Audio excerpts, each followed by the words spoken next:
The Mazda CX-30 looks like the perfect subcompact crossover on paper. Premium styling, upscale interior, and sharp handling that makes it feel more expensive than it actually is. But beneath that attractive exterior, this crossover is hiding compromises that are going to frustrate you every single day you own it. If you're considering the CX-30 because you think you're getting luxury brand quality at a mainstream price, you need to see what Mazda isn't telling you. Let's reveal 5 reasons why you should not buy a Mazda CX-30. Number 5. Firm ride quality.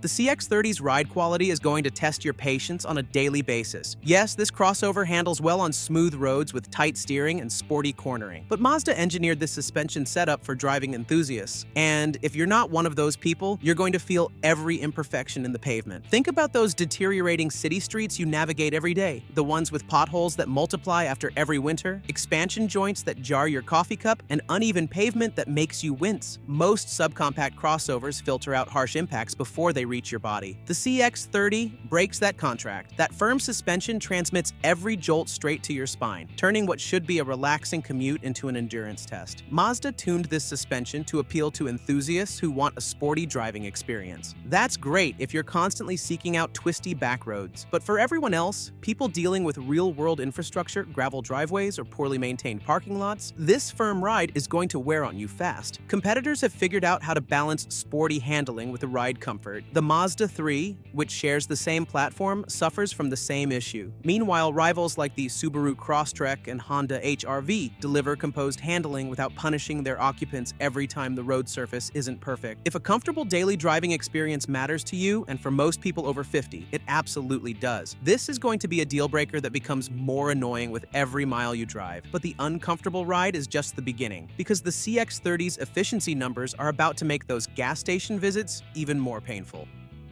Number 4. Below average fuel economy.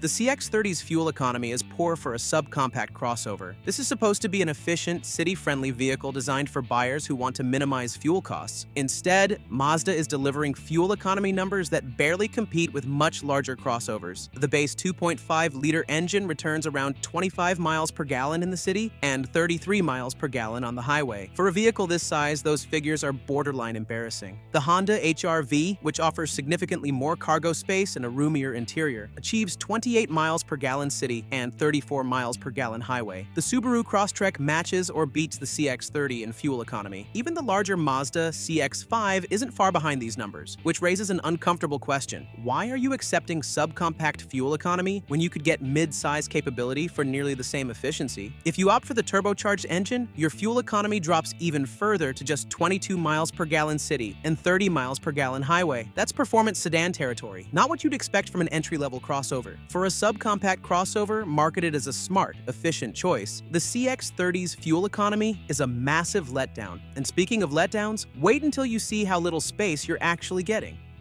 Number 3. Tight rear seats and small cargo area. Despite Mazda's attempts to dress up this cabin with premium materials, the CX-30 is going to feel cramped and restrictive in ways that will frustrate you constantly. Yes, the front seats are comfortable, but the moment you move to the second row or try to load cargo, the size limitations become painfully obvious. Rear legroom is tight, around 35 inches, which is several inches less than what you'll find in the Honda HR-V or Subaru Crosstrek. In practice, this means your passengers are going to be sitting with their knees uncomfortably close to the front seat backs. The sloping roofline eats into rear seat headroom, making taller passengers feel boxed in. Even with the rear seats folded, the CX-30's maximum capacity tops out at 45.2 cubic feet. The HR-V nearly doubles that with 55.9 cubic feet. The Crosstrek reaches 55.3 cubic feet. Planning a weekend getaway? You're going to struggle fitting luggage for 4 people. Have grandkids who need car seats? Those bulky seats will make the second row even more cramped, with almost no cargo space left for strollers. Mazda prioritized style over substance, choosing sleek exterior proportions instead of maximizing practical space. That might look great in photos, but it's going to make your life harder every time you need this crossover to actually function like a crossover should. And if you think the tight interior is bad, the view you're going to get while trying to back this thing up is even worse. Number 2. Poor rear visibility. Here's a safety concern that Mazda hopes you won't notice until after you've signed the paperwork. The CX-30's rear visibility is atrocious. This is a design flaw that's going to make everyday driving more stressful and potentially more dangerous, especially in parking lots and when backing out of your driveway. Because Mazda designed the CX-30 with that stylish, coupe-like roofline, they had to make the rear glass area significantly smaller. When you glance in your rearview mirror, you're not getting a clear view of what's behind you. Instead, you're looking through a narrow slit that cuts off visibility at the corners. The thick C-pillars create massive blind spots on both sides, turning routine lane changes into exercises in caution. We all know that moment of anxiety when you're backing out of a parking space and you're not quite sure what's in your path. Good visibility eliminates that anxiety. The CX-30 amplifies it. Yes, Mazda includes a backup camera as standard, and higher trims offer blind spot monitoring, but you shouldn't need to rely on electronic aids to compensate for poor fundamental design. Cameras can fail or get dirty. When that happens, parking maneuvers feel like navigating with a blindfold on. When merging onto a highway, that thick C-pillar is going to obstruct your view of approaching traffic. In a crowded parking lot, small children, shopping carts, or other vehicles will be difficult to see until they're dangerously close. Competitors have solved this problem by prioritizing visibility over styling. The Subaru Crosstrek maintains larger glass areas. The Honda HR-V uses clever window placement to minimize blind spots. The CX-30 sacrifices practical safety for sleek looks. That's a trade-off that's going to make you nervous every time you put this crossover in reverse. But all these design flaws pale in comparison to the most glaring problem of all: the price you're going to pay for a crossover that delivers so little. Number 1. High price.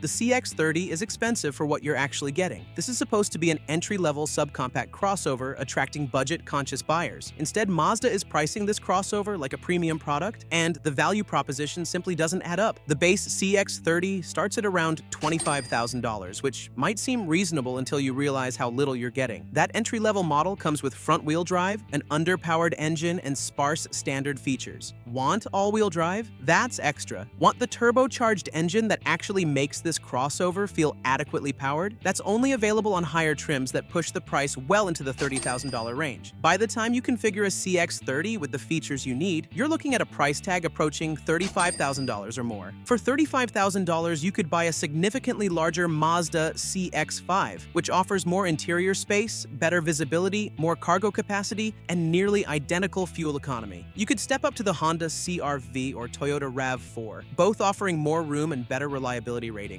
You could even consider certified pre-owned options from luxury brands. The pricing gets even more absurd when comparing the CX-30 to its direct competitors. The Subaru Crosstrek starts at $25,000 and comes standard with all-wheel drive. The Honda HR-V offers significantly more space for thousands less. The Kia Seltos provides more features and better value at every trim level. The CX-30 is asking you to pay a premium for an upscale interior and sporty handling, but those benefits don't justify the massive price gap. Mazda is banking on buyers falling in love with the CX-30's styling and premium feel, hoping they won't notice they're overpaying for a vehicle that underdelivers in nearly every practical measure. The firm ride, poor fuel economy, cramped interior, terrible visibility, and inflated price tag all add up to a crossover that looks better than it actually is. For buyers who value comfort, practicality, and smart financial decisions, the CX-30 represents expensive compromises that aren't worth making when better options are sitting right next to it on dealer lots. So there you have it, 5 compelling reasons why the CX-30 isn't the smart choice it appears to be. Yes, it looks attractive in the showroom, but those superficial qualities can't overcome the punishing ride, disappointing fuel economy, cramped space, dangerous visibility issues, and inflated pricing. The Honda HR-V, Subaru Crosstrek, and even Mazda's own CX-5 deliver more comfort, more space, better efficiency, and superior value without asking you to sacrifice what makes a crossover worth buying.